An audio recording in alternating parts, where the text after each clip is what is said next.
Woo. Good morning, everybody. Danny and Wanda back from Deep South Homestead.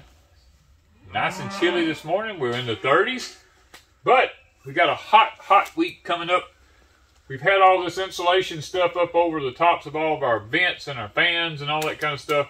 The job today is to get the greenhouse where we can open it back up because of the intense heat that's coming.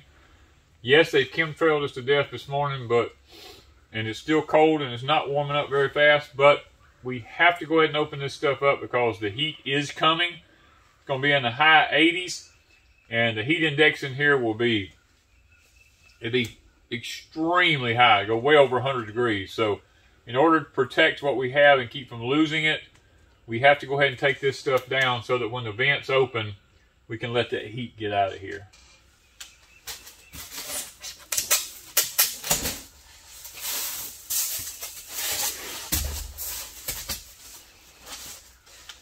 We have it set up so we have a opening system here that pulls these open like this, lets the heat out at the top and the bottom. And because this is so thin, in the winter time, if the wind gets to blowing, what happens is air, I see it has air spaces all around it here, and at night your heat will escape out of here if you just have a vent on it like this.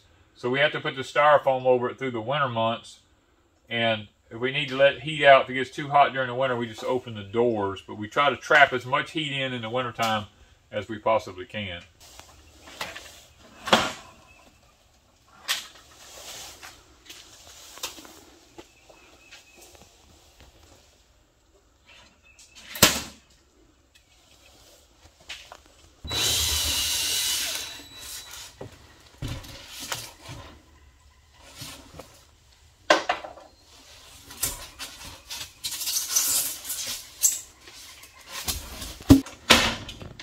This one has a fan motor behind it. We have it where we can manually open these if we're not using the fan.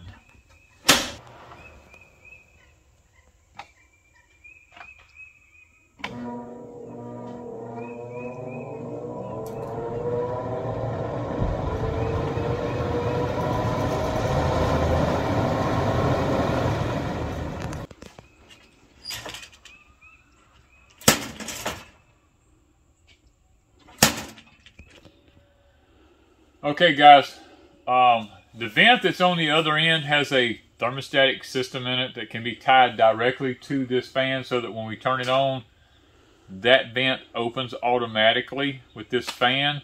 But in the Deep South, I have come to the realization that that's not practical because we don't want to run our power bills extremely high.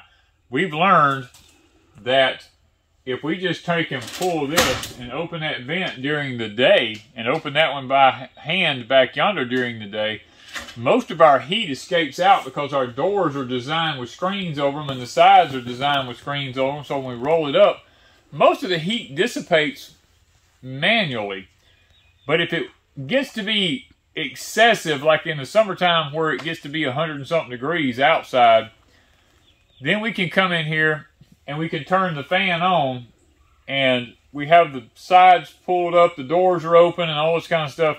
It just sucks the heat out of here really quick, but it's just not feasible for us to have that vent on the other end hooked to this fan so that the only way that vent opens is if we turn this fan on. If we don't have any electricity, then we can't get the heat out.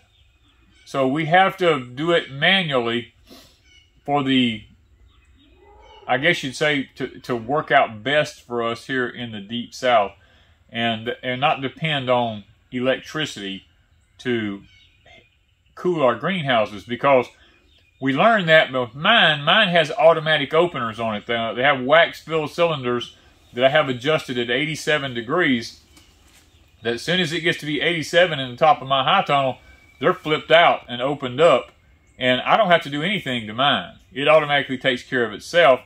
Hindsight, we wished we had moved this fan maybe over to a side and done the automatic openers on this one also. I mean, it's hindsight's 20/20. You learn from your mistakes. So we have to come in and manually do this one to save having to burn a lot of electricity. This high tone come from Grower Solutions. Now, not all the amenities in it came from Grower Solutions, only the metal frame. The rest of it is my design. Now, the fans and the vents all came from Grower Solutions.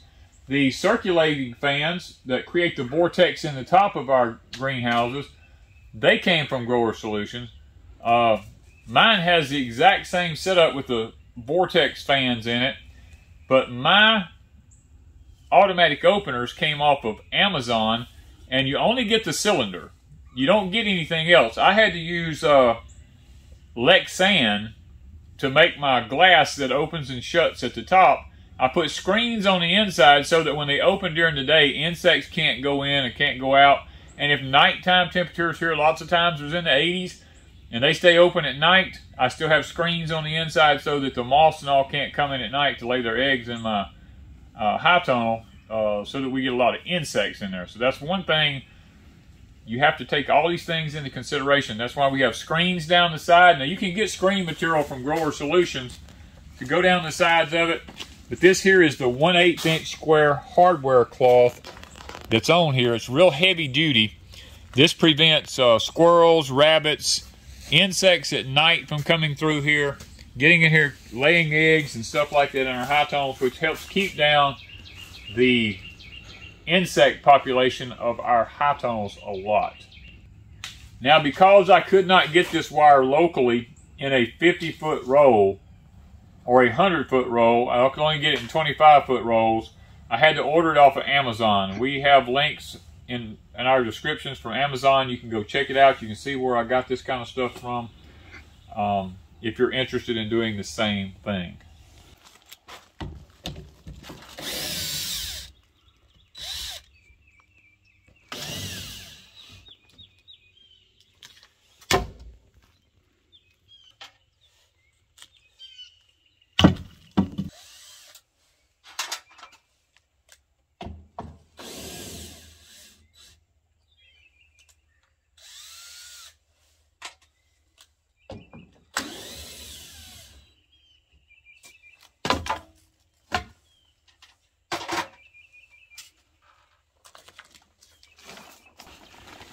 Okay, guys, we have this one off now, and behind it we still have the screen here. This screen prevents insects at night when we close it up at night from actually coming in to lay their eggs on our plants. And during the day we leave the doors open so the pollinators can get in, because pollinators don't pollinate at night, they pollinate during the day. Another thing we do, guys, is each door we take the framework that we took down in the plastic, which is greenhouse plastic, and we put it in the back corner here so that next winter we don't have to go hunting it up. The screws we lay on the sills inside the high tunnels in here. Next winter, all we have to do is reach and grab the screws, reach and grab the sticks and the plastic. It's all right here for our doors. Now we're going to move over. We're going to do Ms. Wanda's door, and then we're going to do the double doors on both ends, so that we can get some airflow back in these high tunnels. Well, guys, here is our mystery tomato. It is still got lots of tomatoes hanging all over it. Some of them's fairly nice sized tomatoes right there, really nice. But some of them's kind of small in these clusters, but all through January, and here it is mid-February, we're still getting tomatoes off of this plant. We're saving the seeds from it because we're not 100% sure what they are. We know that they came out of our worm castings, and the only thing we put in our worm castings was some hybrid celebrities we were testing for a company, and they're just a byproduct of that. Now, they resemble the celebrity tomato, but I don't know what the other part that the company used to make it a hybrid. I don't know what the other parent plant was. So they're just their own variety. We're going to replant them this year, a few seeds, because this year we're not planting a ton of tomatoes. We don't need them. We have so many canned already that it would be irrelevant for us. We just want some for fresh eating and for seed saving. And if this turns out to do well this summer, like it did this winter. It made it all through the freezes and everything else. And we've done, I've done absolutely nothing to it other than come out here occasionally and break a few leaves off of it that look a little diseased or something. But once we get it pretty much to the point we want it, Wanda and I are going to go through and break off a lot of things. Like we have a new sprout coming out here. We're going to cut the end of this limb off and let the new sprout come out. And we got several new ones coming out down low down here like this. We're going to come through like we have an old leaf here like this. We'll take that off. And we'll kind of like dress it up a little bit and leave nothing but the little new growth. We've got some new blooms coming on up here. We come through and we just like, we shake it a little bit. That's all we do to help pollinate it. Just bump it by hand. That's all you have to do. And that's what we'll probably do, is just clip off stuff that we don't need and give the plant the opportunity this summer to regrow. And hey, let's just see if it keeps on making tomatoes. It's been going since fall of last year, so why not? That's the way we look at it. Also in Wanda's high tunnel, we had the beefsteak tomatoes that I put over there last fall. They made it through the winter. Now, some of them got bit back a little bit. That was our fault because we didn't really keep the plastic way away from them when we covered them up through the hard freezes. But Wanda trimmed them all back. They're coming back out flourishing now. They're blooming like crazy. And you can't complain about that. We are learning how to do this through the winter months. And no, we do not heat our high tunnels. I know that question is going to be asked. What do you use to heat your high tunnels? We use thermal mass. If you look here, see all these black pots we have in here? Everything in here is black pots full of soil. And when we let this thing heat up during the day, as hot as it can get in the wintertime, and then thermal mass, these things get warm and they give off heat at night. Plus we close them up extremely tight. And then, guys, we have this right here, the sun. We don't leave them open during the day in the wintertime to let the heat get out. If it gets up to 100 degrees in here, we're okay with that because plants can handle 100 degrees. Because that night, that thermal mass and all these raised beds and this black ground cover and all this kind of stuff just radiates heat back in here, and it helps to keep this stuff alive.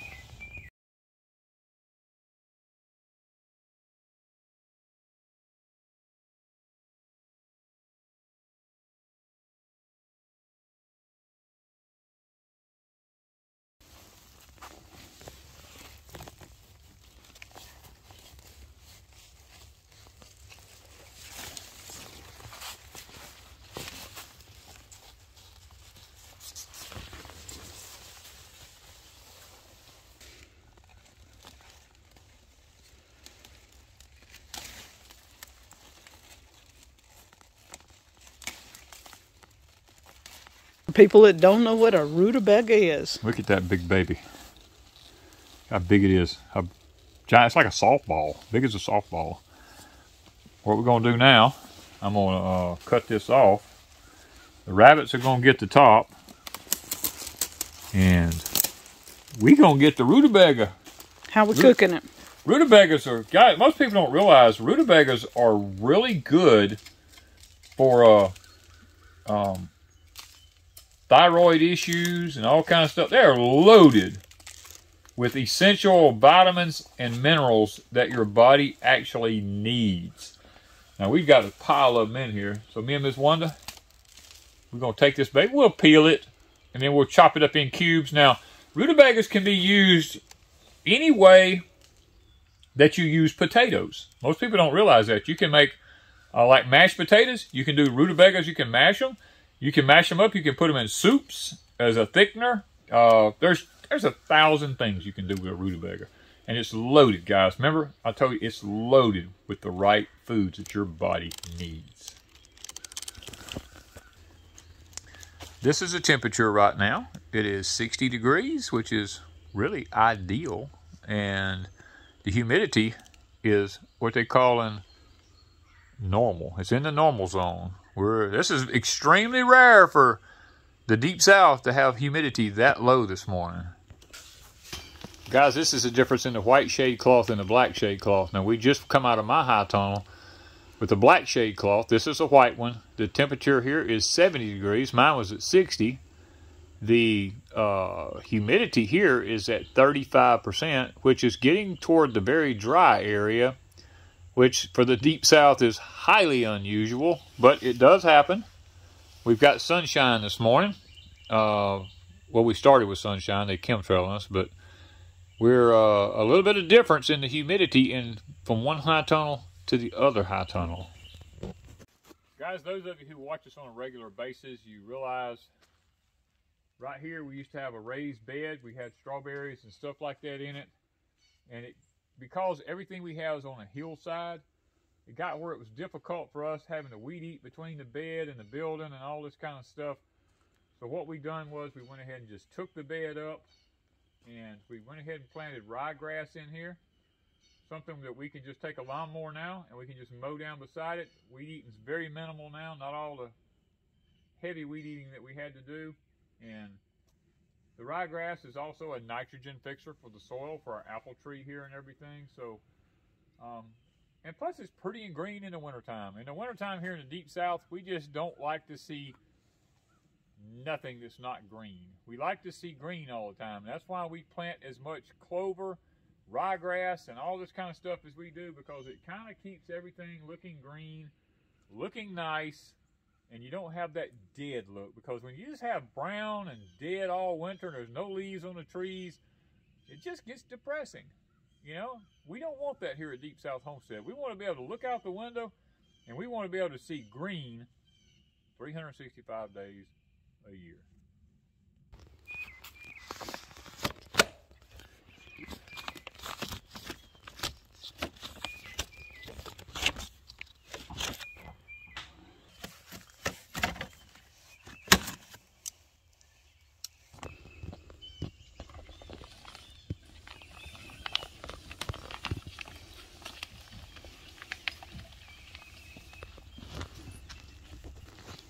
Well, every spring we take the wiggle wire out and we fix it where we can roll them up and let them down. That way, the only reason we use a wiggle wire is during the winter months, because it helps to lock in and seal the heat in where the sides are not blowing. From this point forward, we'll just, if it gets to be kind of like chilly, we'll just roll it down. It's okay. If the little air seeps out around it, it's not going to really hurt it.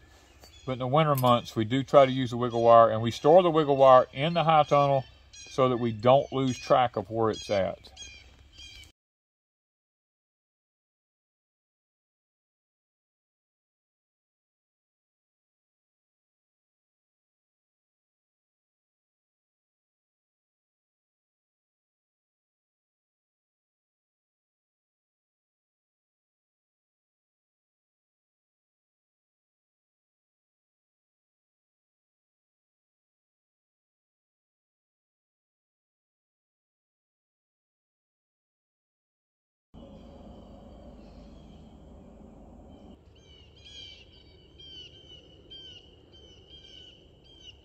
A lot of y'all are asking us, how do we fertilize our blueberries and stuff like that? This is how we fertilize our blueberries. We have red crimson clover that's about 6 to 8 inches deep out in here right now, which is way ahead of what it normally should be. This stuff is just literally beautiful. We got cow manure and red crimson clover. And these blueberries, I mean, look at these things. They're popping, guys. They are loving this. Look at that. They're blooming out all over the place. I imagine after this week, with it being up in the mid-80s, they're all going to be blooming out. And this red crimson clover, we do not mow it. We don't do anything until it goes completely to seed and dies back. And then we come in here with the lawnmowers and we mow it all down. And that just spreads the seed even further out into the yard. We have it all over the yard over here. I mean, it's everywhere. We have it all down in towards our sugar cane down in here. It's all coming up down in there. It helps to fertilize the sugar cane also. the mulberries, and everything, guys. We've got a wonderful stand of red crimson clover now coming up in here. Guys, this is our sugar cane here. Now, it got down in the mid-20s the other night. It did bite the tops of it a little bit, but it didn't hurt it. But see here, this is another thing we have to contend with here. When we pile up this baggage in here, the fire ants come up in here and they build beds all up in it. That's why we can't do the heavy mulch here, because of fire ants. Here in a little while, as soon as it warms up really, really good, we'll come in here and pull all this dry fodder back away from it. We'll fertilize it, and we'll put the fodder back around it and let it Cadillac from that point forward.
Well, guys, this is our big mulberry tree, and the cold the other morning got the berries just a little bit, not much.